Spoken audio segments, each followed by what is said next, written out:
what happens when podcasts start scaling like TikTok? There is a new startup called Inception Point AI that is mass producing more than 3,000 AI-generated podcast episode every week at the staggeringly low cost of $1 per episode. 3,000 episodes a week is a lot of content. How are they doing this? Well, so the company is founded by former Wondery exec Janine Wright, and it's a network of 5,000 shows under its Quiet Please podcast network. Topics range from hyper niche hobbies to daily weather updates. And they're using a combination of AI tools. They're using ChatGPT, Claude, Perplexity, Gemini, and they use 184 different AI agents as part of this process to do things like researching, scripting, voice, publish episodes, all in about an hour. That's pretty crazy. $1 an episode, $3,000 a week ain't nothing. So what's the business model here? Programmatic ads, that's the business model. So with these different ad placements, the break-even point for a podcast episode is just 20 listeners.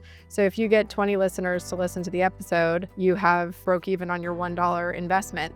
And then once that threshold is crossed, every episode is profitable. So the strategy is not about trying to get to the top of the podcast charts. It's literally just to get sort of scale and saturation and get a lot of content out there, whatever, 30, 40, 50 people listening to an episode every week, and just generating small amounts of profits per show that add up in the long term. Is the presence of content like this going to diminish the value of real human voices, or is it going to increase the value of authentic humans? Maybe in the future, if the space is genuinely flooded with content about anything everywhere, maybe premium, well thought out human creativity will become more desirable. And so maybe this will make human creativity more valuable. So maybe actually, Jeff, instead of getting canceled, we'll get paid for doing our podcast. I don't know. I'll keep my fingers crossed for that one. That sounds nice.